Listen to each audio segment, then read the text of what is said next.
لقد جاءت رسل ربنا بالحق الصلاة والسلام على أشرف الأنبياء والمرسلين مولانا محمد الثقلين جد الحسن والحسين أبي القاسم محمد وعلى آله الطيبين الطاهرين المعصومين المظلومين ولعنة الله على أعدائهم أجمعين. أما بعد فقد قال الله تعالى في القرآن الكريم بسم الله الرحمن الرحيم أم يحسبون الناس على ما آتاهم الله من فضله فقد آتينا آل إبراهيم الكتاب والحكمة وآتيناهم ملكا عظيما. اللهم صل على محمد وآل محمد.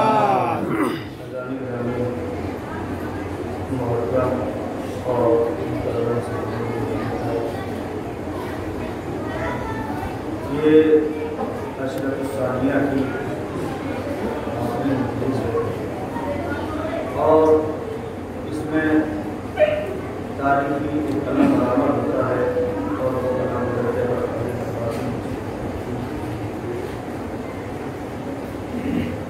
اور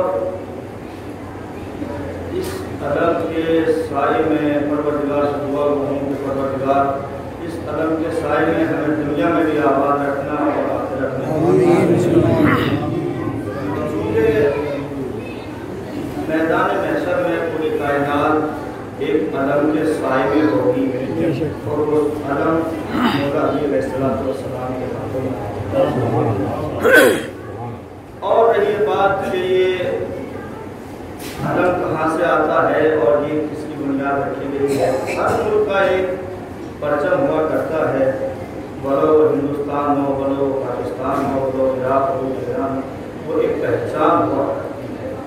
اسی طریقے سے اسلام کی بھی کوئی پہچان ہے جس کا نام علم عباس. سبحان اللہ. قرآن کی ایک آیت ہے ما ننسخ من آیت او ننسخها نأتی بخیر منها او مثلها علم تعالی ان اللہ علی کل شیء. جب ہم کسی آیت کو منسوخ کرتے ہیں، جب ہم اپنی کسی آیت کو ہٹاتے ہیں تو اس سے بہتر یا اس سے اچھی آیت لے کر آتے ہیں. اس لحاظ جیسی آیت لے کر آتے ہیں. کبھی یہ علم جعفر طیار کے ہاتھوں میں ہوا کرتا تھا، یہی علم کبھی حمزہ کے ہاتھوں میں ہوا کرتا تھا، اور یہی علم تھا کہ جو کبھی حیدر کرار کے ہاتھوں میں ہوا کرتا تھا. جب یہ آیتیں ہٹ گئی تو ان کی جیسی کوئی آیت آئی. یہ میدان کربلا میں عباس کے ہاتھوں میں آیا. آیت ہٹی، ادھر ہٹتے گئے. اللہ کا قانون یہ ہے ما ننسخ من آیت. جب ہم کسی آیت کو ہٹاتے ہیں، کسی آیت کو منسوخ کرتے ہیں، کسی حکم کو منسوخ کرتے ہیں تو ہم اس کے جیسا یا اس سے افضل لا کر رکھتے ہیں اور ہم اللہ کل شیء قدیر. یہ اللہ نے کہہ دیا. یہ کہاں سے آتا ہے؟ یہ کربلا میں جناب ابوالفضل عباس نے کہ کربلا ایک ایسا نقطۂ عروج ہے کہ جہاں پر انسان کی انسانیت کو ناپا جاتا ہے، جہاں پر انسانیت کی انسانیت انسان کی انسانیت کو ناپا جاتا ہے. کیا ہے کربلا؟ کربلا ایک ایسا مرکز ہے کہ جہاں سے آج بھی دنیا ہدایت پا رہی ہے. یہ ہے کربلا. کیا ہے کربلا؟ کربلا نام ہے علی کے لال کے خون کے نتیجے کا. فاطمہ زہرا سلام اللہ علیہا کے لال کے نتیجے کا نام ہے کربلا. کربلا کا سمجھنا بہت آسان بھی ہے اور کربلا کا سمجھنا بہت مشکل بھی ہے. آسان کیسے ہے اور مشکل کیسے ہے؟ میں کہتا ہوں کہ کربلا اگر سمجھ میں آنا چاہے تو ہر جیسے سپاہی کی سمجھ میں آ جاتی ہے، اگر کربلا سمجھ میں نہ آنا چاہے عمر سعد جیسے مفتی کی سمجھ میں نہیں آتی۔ بے شک، سبحان اللہ، یہ ہے کربلا۔ اگر سمجھنے والا ہے تو ہر جیسا سپاہی سمجھ سکتا ہے، اگر نہیں سمجھنے والا ہے تو عمر سعد جیسا مفتی کربلا کو نہیں سمجھ پاتا اور قتل امام حسین کا معنی ہو جاتا ہے۔ کون ہے یہ کربلا؟ علی علیہ السلام کے لاپ کے خون کے نتیجے کا نام ہے کربلا۔ جس طریقے سے کربلا کو سمجھنا مشکل ہے، اسی طریقے سے علی کا سمجھنا مشکل ہے۔ اس لیے کہ کربلا اگر سمجھ میں آنا چاہے تو ہم جیسے سپاہی کی سمجھ میں آ جاتی ہے، اگر نہیں سمجھ میں آنا چاہے جسے اللہ توفیق دے، اگر نہیں سمجھ میں آنا چاہے تو عمر سعد جیسے مفتی کی سمجھ میں نہیں آتی۔ اسی طریقے سے علی کی ذات ہے کہ اگر علی سمجھ میں آنا چاہے مکے اور مدینے کے گلیوں کے فقیروں کی سمجھ میں آ جاتا ہے، اگر علی سمجھ میں نہ آنا چاہے امام شافعی مر جاتے ہیں اور کہہ جاتے ہیں خدا کی قسم میں سمجھ نہیں سکا کہ علی خدا ہے یا خدا علی ہے۔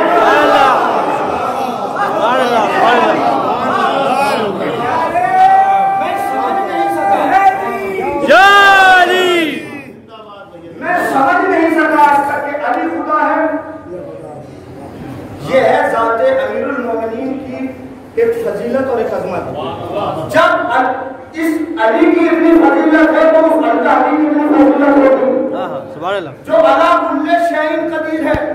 یہ تو مخلوق ہے، یہ تو خود محتاج ہے بقا کے اللہ کے، جو کسی کو محتاج نہیں، یہ محتاج ہے جو صرف اللہ کے، کیونکہ اللہ نے کہا کہ تم سب محتاج ہو میرے اور میں تمہارا خالق ہوں۔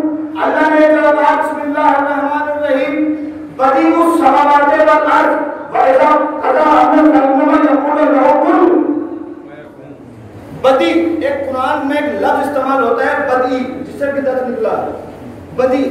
اللہ بدیع السماوات والارض ہے۔ بدیع السماوات والارض کا مطلب ہوتا ہے بدیع اس پیدا کرنے والے کو کہتے ہیں کہ جو کسی مادے کا سہارا نہ لے کر اس چیز کو وجود بخش دے،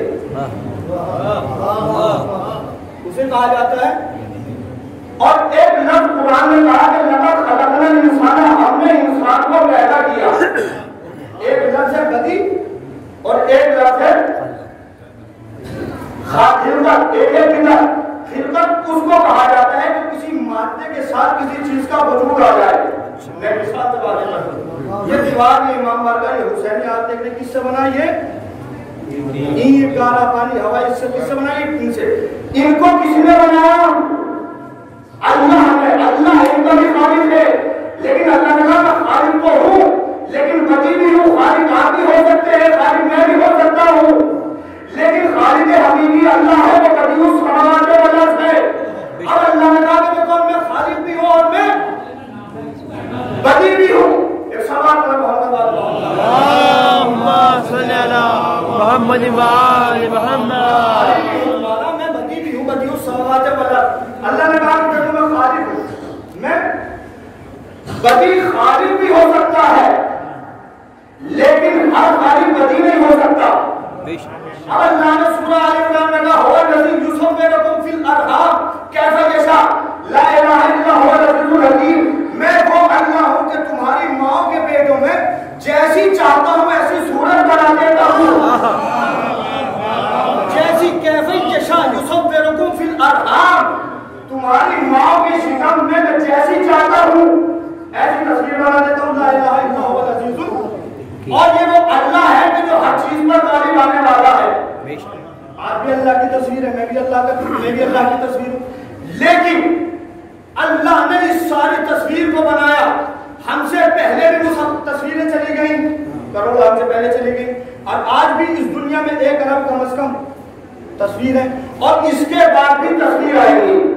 لیکن کمال قدرت اور کمال خدمت دیکھیں، اس نے آپ کو بھی بنایا اور مجھے بھی بنایا، لیکن آپ کی آنکھیں میری آنکھوں سے نہیں ملتی۔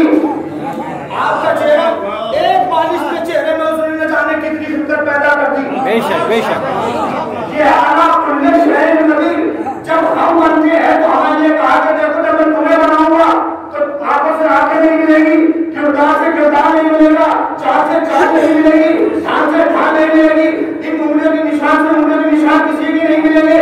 تو کوئی یہ کہہ سکتا ہے کتنا بڑا نام مستقبل ہے کہ جب کوئی تصویر بناتا ہے تو نئی تصویر بنا دیتا ہے. مستقبل کامل ہوتا تو اس تصویر کو دیکھ کر اس کی تصویر بنا دیتا.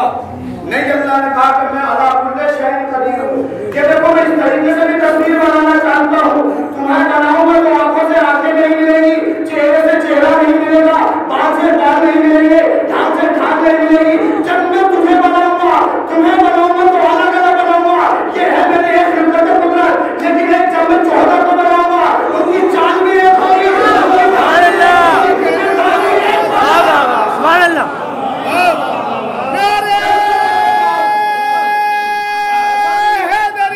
جاری زندہ باد. جب میں پلٹ جاؤں اپنے بنانے پر تو ان کی چال بھی ایسی ہوگی، ان کا کردار بھی ایسا ہوگا. تاریخ بتاتی ہے کہ اگر جابر کے سامنے سے محمد باقر گزر جائے تو جابر یہ نہ سمجھ سکے کہ کون سا محمد جا رہا ہے. اگر شب ہجرت رسول کے بستر پر علی سو جائے تو زمانے کو پتہ نہ چلے علی سو رہے ہیں یا محمد.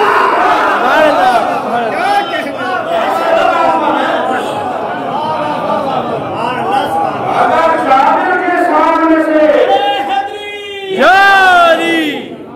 جابر کے سامنے سے محمد باقر گزر جائے تو جابر یہ طے نہ کر پائے کہ کون سا محمد جا رہا ہے.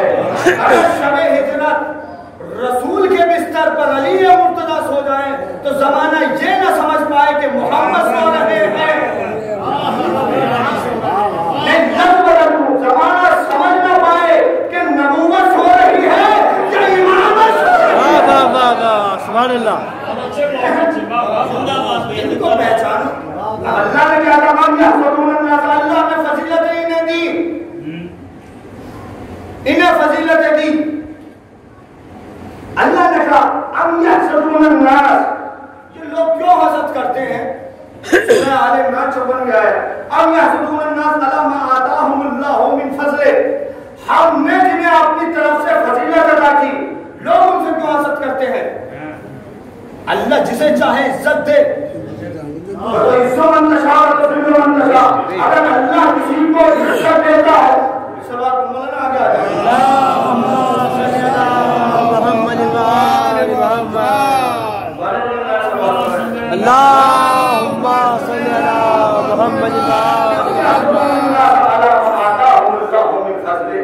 کیوں حسد کرتے ہیں ان لوگوں سے کہ جن کو ہم نے عزتیں بخشی ہیں، فضیلتیں بخشی ہیں، اپنے فضل سے بخشی ہیں.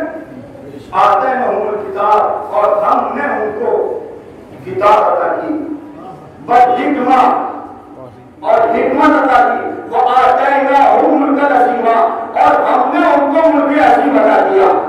اب کائنات میں کسی کے پاس چاہیے جو یہ کہہ سکے کہ میں ملک عظیم کا مالک ہوں، لیکن ایک ذات ہے جس کی ذات کا نام امیر المومنین ہے، اسے امیر المومنین بھی کہا جاتا ہے، مولائے کائنات بھی کہا جاتا ہے. کسی کے پاس یہ فضیلت نہیں ہے کہ جو ملک عظیم کا مالک بن جائے. اگر ملک عظیم کا مالک ہے کون؟ اہل بیت علی علیہ السلام. اب لوگوں نے کہا کہ جی علی کو اللہ نے فضیلتیں دی، اور یہ بالکل فطرت کا تقاضا ہے کہ اگر کسی کو فضیلت مل جائے تو پڑوس والا حسد کرنے لگتا ہے. قرآن نے جبھی تو عکاسی کی ہے، جبھی تو تنبیہ کیا کہ یحسدون الناس. یہ لوگ کیوں حسد کرتے ہیں کہ ہم نے اگر آل ابراہیم کو فضیلت میں کتاب بھی عطا کر دی، حکمت بھی عطا کر دی اور ملک عظیم بھی عطا کر دیا، تو تمہیں کس نے حق بخشا ہے کہ تم ان سے حسد کرو. فقہی مسئلہ تو یہ ہے کہ کسی سے حسد کرنا حرام ہے. وہ دل میں ہو یہ زبان کو حرام. لیکن قرآن نے کہا کہ تم کیوں حسد کرتے ہو. اب حسد کے چکر میں دنیا اس مقام پر پہنچ گئی کہ آپ سعودی عرب میں جائیں گے تو وہاں پر ایک مقام ہے رد الشمس، ایک مقام ہے جناب زہرا سلام اللہ علیہ کا جہاں مزار اقدس ہے. جنت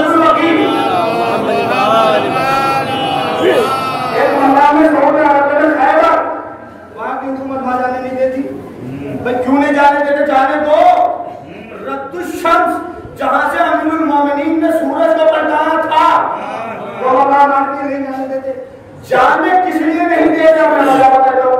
خیبر کے میدان میں نہیں جانے دیں گے حکومت باقی. کیوں نہیں جانے دیں گے؟ کہ جب کوئی آئے گا، جب کوئی اس شہر میں اس ملک میں آئے گا تو وہ کہے گا کہ مجھے خیبر دکھاؤ. کوئی نہیں جانتا ہوگا کہ مجھے خیبر دکھاؤ. اب پوچھنے والا یہ پوچھے گا یہ خیبر ہے کیا؟ خیبر ہے کیا؟ تو ہمیں کہنا پڑے گا کہ یہودیوں کا قلعہ تھا. کہ تھا کا مطلب کہ تھا، ہے نہیں کیا مطلب؟ کہا کہ یہودیوں کا قلعہ. سوال بڑا اللهم صل على محمد وآل محمد. یہودیوں کا ایک قلعہ ہوا کرتا تھا. پھر کیا ہوا؟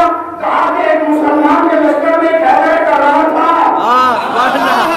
اس حیدر کرار نے اس خیبر کو 2 انگلیوں پہ اٹھا لیا تھا. اب جس طریقے سے اگر ہم لے کر جائیں گے تو فضیلت امیر المومنین چھائی ہو جائے گی. ہم نے یہ چاہتے کہ خیبر میں جائے. رد الشمس کو نہیں لے جاتے اس لیے کہ اگر پوچھے گا رد الشمس کا کیا مطلب، کہ وہ مقام کی جہاں سے سورج کو پلٹایا گیا. پوچھنے والا پوچھے گا کہ پلٹانے والا کون تھا؟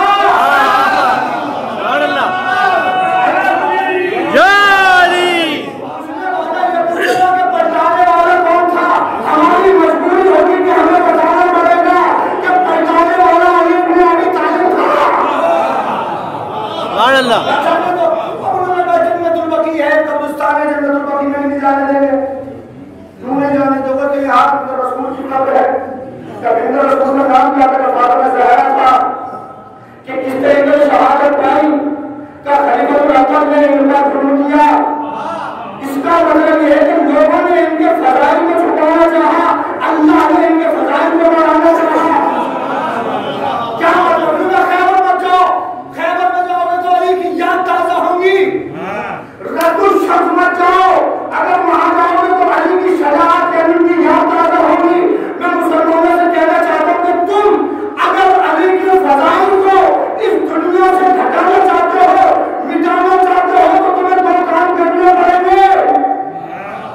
پہلا کام یہ کہ پہلے تو کعبے کو گرانا پڑے گا. دوسرا یہ کہ مسجد کو گرانا پڑے گا.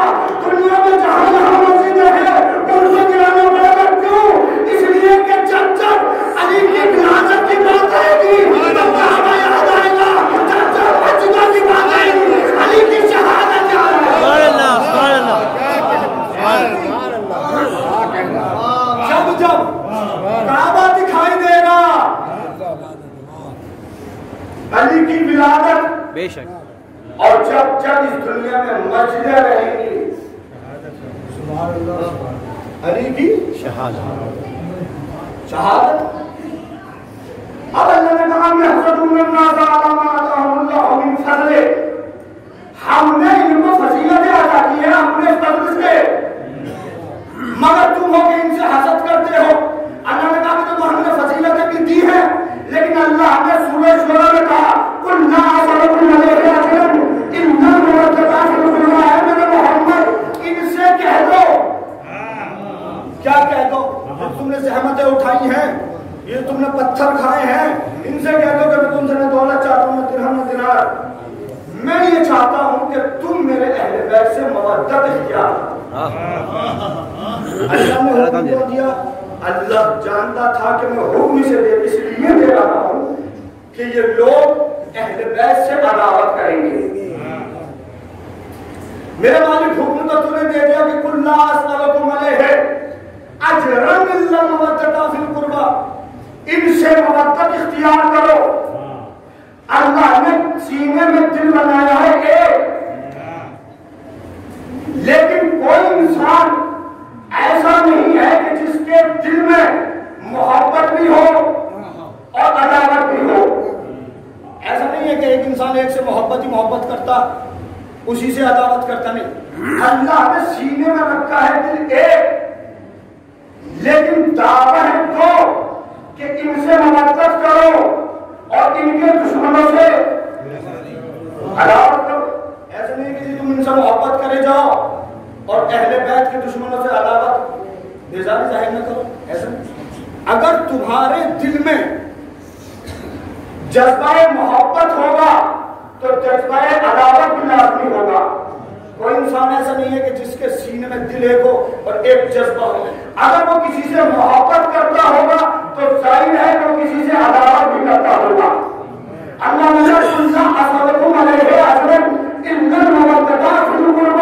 میرے قرابت داروں سے محبت اختیار کرو۔ میرے مالک عداوت کا مطلب تو یہ ہے کہ عداوت کسے کہا جاتا ہے کہ انہیں چھوڑ دو، ان کی بات نہ مانو۔ محبت کا نام یہ ہے کہ جو اہل بیت ہے ان سے محبت اختیار کرو۔ کیا مطلب؟ کہ ان کو دل میں لگائے رکھو، ان کی بات کو مانو۔ اب کیا سوال یہ پیدا ہوتا ہے کہ کس سے محبت کریں اور کس سے عداوت کریں؟ محبت جس سے کی جائے گی اسے محبوب کہا جائے گا، اور محبت کس سے کی جائے اور عداوت کس سے کی جائے تو اللہ نے کہا دیکھو اگر میں نے تمہیں محبت کا حکم دیا ہے تو میں نے ایک نبی بھی تمہارے سامنے بھیجا ہے، یہ تمہیں بتائے گا کہ کس سے محبت کرنی ہے کن سے عداوت کرنی ہے۔ میں نے کہا یا رسول اللہ قرآن میں تو آ گیا اللہ علیکم علیہ اجلم اللہ ولا تداخل قربا کہ محبت بھی کرو عداوت بھی کرو، لیکن پتا نہیں چلتا کہ محبت کس سے کرے عداوت کس سے کرے۔ رسول نے کہا کہ دیکھو جس کو میں اپنے ہاتھوں میں اٹھاؤں اس سے محبت کرنی ہے، جس کو بچوں سے ہٹاؤں اس سے عداوت کرنی ہے۔ سبحان اللہ۔ ان سے عداوت، جن کو میں سینے سے لگاؤں ان سے محبت، اور جن کو میں بزم سے اٹھاؤں اور اس سے عداوت کروں۔ اور یہ ان کا کرم جو ہے کہ مردے میں جان ڈال دیتے ہیں۔ میں نے ایک لفظ کہا تھا کہ ان کے پاس اختیار کل اور اختیار کل بھی ہوتا ہے، جب چاہے جیسا چاہے کر سکتے ہیں۔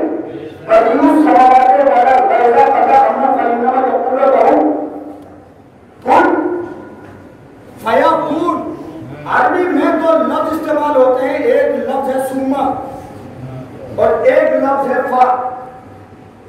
سما میں فاصلہ ہو سکتا ہے، جیسے کوئی آدمی کہا کہ ہم نے اس کو ایک نطفے سے بنایا پھر ہڈی بنایا پھر یہ بنایا پھر یہ بنایا، سما کا لفظ استعمال ہوا ہے۔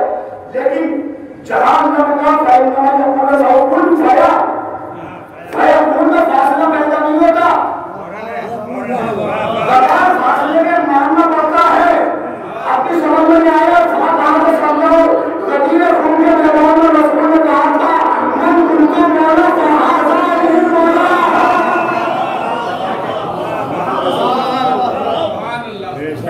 اس کا مطلب یہ ہوا کہ ان کی اطاعت بلا فاصلہ مانی جائے گی۔ سما والا لفظ استعمال نہیں ہوگا ان کے لیے، ان کے لیے فعل حرف کا استعمال ہوگا۔ ان کے بعد فوراً مانو، ایک لمحہ بھی ان سے بیزار نہیں ہوتا۔ یہی تو ہے کہ جو ہمیں زندگی بھی بخشتے ہیں، یہی ہماری پہچان ہے اور یہی ہمارا ایمان ہے۔ ایک واقعہ ملتا ہے کہ ایک چاہنے والا امیر المومنین کا آیا اور آنے کے بعد اس نے کہا کہ یا علی میں آپ سے محبت کرتا ہوں، یعنی میں آپ کا شیعہ ہوں۔ امیر المومنین نے کہا نہیں تو میرا شیعہ نہیں ہے اور یہاں سے چلا جائے۔ وہ چلا گیا، کچھ دنوں کے بعد پھر آیا اور پھر آنے کے بعد یہ دعویٰ کیا کہ یا علی میں آپ کا چاہنے آیا ہوں، آپ کا محبوب۔ امام نے پھر واپس کر دیا۔ پھر تیسری مرتبہ آیا کہ یا علی میں آپ کا چاہنے والا ہوں، امام نے پھر واپس کر دیا۔ کہ میرے چاہنے والے ایسے نہیں ہوتے جیسے تو دعویٰ کر رہا ہے۔ پھر کچھ دن کے بعد آیا کہ یا علی میں آپ کا شیعہ ہوں۔ تو امیر المومنین بھی سوچ رہے تھے کہ یار جب اتنے یہ چکر لگا رہا ہے تو اسے بتا دو کہ شیعہ کیا ہوتے ہیں۔ آیا کیا تو شیعہ دیکھنا چاہتے ہیں؟ کہاں میں شیعہ دیکھنا چاہتا ہوں۔ امیر المومنین نے اعجاز امامت اس کے ہاتھ کو پھیرا اور اس نے جہاں پر تھا اس نے اپنے ہاتھ رکھا ہوا ہے اور کسی مقام پر پہنچے ایسے ایک شہر میں کہ جہاں پر امیر المومنین کے شیعوں کی قلت تھی۔ وہاں پر امیر المومنین پہنچے کہ دیکھیے شہر ہے اور اس شہر میں میرے چاہنے والے بہت کم ہیں، ابھی باتیں کرتے ہوئے چل رہے تھے تو ایک چاہنے والا امیر المومنین کا آتا ہے اور آنے کے بعد کہتا ہے سلام کو ہوتی کہ آپ علی کے چاہنے والے، حالانکہ امیر المومنین بھی تھے اس کے ساتھ، کہا میں علی کا چاہنے والا ہوں۔ تو شہری جو تھا، میزبان جو تھا، اس نے کہا چلو جب تم علی کے شیعہ ہو، جب تم میرے گھر یعنی میرے شہر میں آئے ہو تو میں تمہاری دعوت کرنا چاہتا ہوں۔ وہ ہے نا کہ پرائے دیش میں بھی ہم کسی کو ڈھونڈ لیتے ہیں، علی والوں کی خوشبو ڈھونڈ لیتے ہیں۔ مسلمانوں کی آنکھوں کو نہیں آتا، فضائل تو میرے مولا کے ہندو ڈھونڈ لیتے ہیں۔ گیا امیر المومنین کے پاس، چلے گئے، اب بیٹھے گھر پر، اس میزبان کے تو چھوٹے چھوٹے بچے تھے، وہ امیر المومنین نے دیکھ لیا اور کچھ کیا تھا، انہوں نے بھی دیکھ لیا۔ اب کچھ دیر کے بعد بادشاہ کے آدمی اس گھر میں آتے ہیں، کہا کہ ہم نے سنا ہے کہ تمہارے گھر میں علی کے جو چاہنے والے آئے ہیں۔ اس نے کہا آئے تو ہیں، تو ہمارے حوالے کرو۔ تو اس میزبان نے کہا کہ میں مہمانوں کو حوالے نہیں کرتا ہوں، یہ ہماری شان کے خلاف ہے کہ ہمارا مہمان ہمارے گھر میں آئے اور ہم اس کو قید کرا دیں اور اس کا سر کٹا دیں، ہماری شان کو خلاف نہیں۔ اب وہ ادھر سے اصرار بڑھا، اس نے کہا کہ نہیں ایسا نہیں ہو سکتا، میں اپنے مہمانوں کو تمہارے حوالے نہیں کر سکتا۔ مہمان کون تھے؟ ایک وہ جو دعویٰ کر رہا تھا، ایک وہ جو امیر المومنین تھا، یہ دو تھے مہمان۔ وہ جانتا نہیں تھا میزبان کی یہ ہے کون۔ میں نے کہا ٹھیک ہے، اصرار بڑھنے لگا تو اس میزبان نے کہا کہ دیکھو میں تمہیں وہ مہمان جب تم ضد کر رہے ہو، وہ اندر گیا اور اندر جانے کے بعد اپنے دو چھوٹے چھوٹے بچے جو تھے ان کا سر کاٹ کر اس کے حوالے کر دیا کہ جاؤ تم چلے جاؤ۔ یہ شیعہ اپنے بچوں کی قربانی دے دی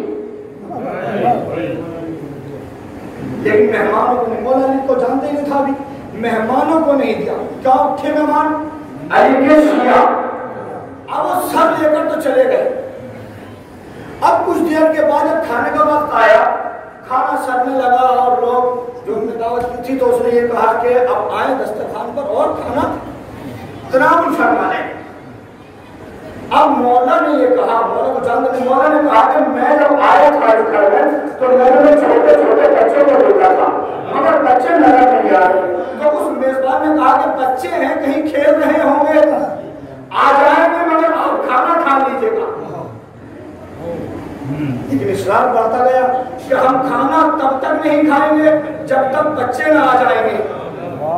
وہ یہ کہہ رہا تھا کہ بچے ہیں نہ جانے کب آئے آپ کھانا کھا لیں، لیکن ادھر مولا کا اقرار کر رہا تھا کہ بچوں کے ساتھ کھانا کھائیں گے، اس کا ادھر انکار کر رہا تھا کہ نہیں پہلے کھانا کھا لیجیے گا۔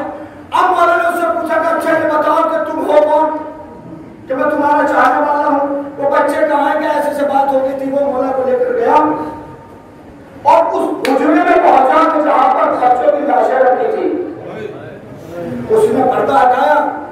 پردہ جب ہٹایا اس نے تو کہا کہ ایسے سے بات ہو گئی تھی، بادشاہ کے آدمی آئے تھے، اس نے یہ کہا تھا کہ علی کے چاہنے والے تمہارے گھر میں دو آئے ہیں۔ بادشاہ کو یہ تو پتا تھا کہ دو ہیں مگر یہ نہیں پتا تھا کہ کتنے بڑے بڑے ہیں، چھوٹے چھوٹے بچوں کے ساتھ۔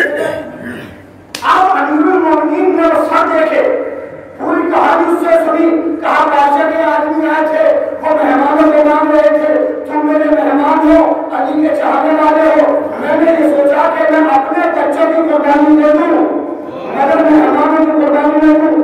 اب امام نے کہا کہ ایسے کیا ہوا؟ کہا وہ سر لے کر چلے گئے۔ وہ امام کو تب بھی نہیں جانتا تھا، ابھی نہیں پہچانا تھا کہ یہ امام ہے۔ تو امام نے کہا کہ مسلح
یہاں بھی مان رہی ہے جو قرآن سے ثابت ہے ان فضیلت ہے فتلقى آدم من ربه کلمات آدم کی توبہ قبول ہو جاتی ہے بے کلمات.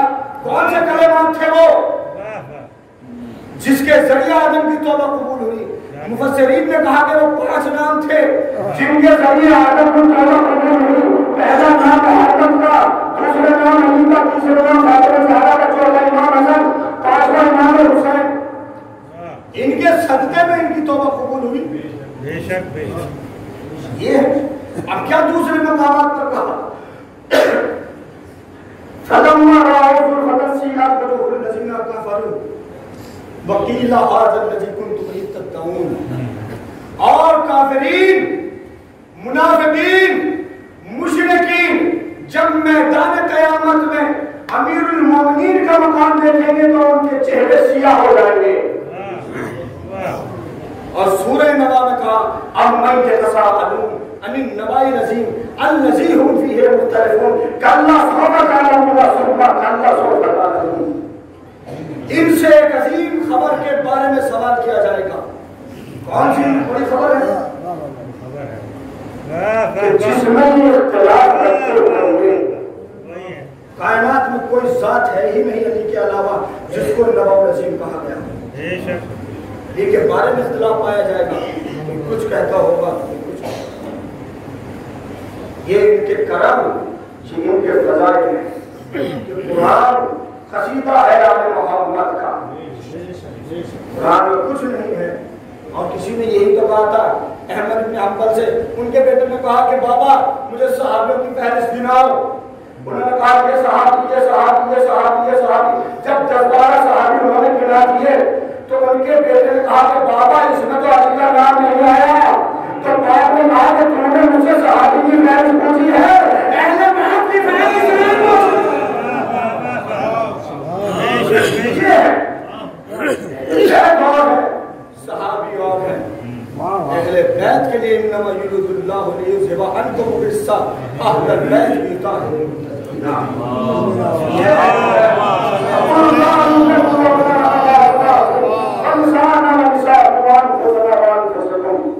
یہ ہے اہل بیت. باہر میں آگے جاتے ہیں صادقین، یہ ہے اہل بیت. اور قرآن میں جتنے تفسیر کو لفظ آیا ہے یا ایھا الذین آمنوا، مفسرین نے لکھا ہے کہ اس آمنو کے جو سردار ہیں، مومنوں کے جو سردار ہیں وہ امیر المومنین. انما ولیکم اللہ ورسولہ والذین یقیمون الصلاۃ ویؤتون الزکاۃ وہم راکعون. اللہ تمہارا ولی ہے اور اس کا رسول تمہارا ولی ہے.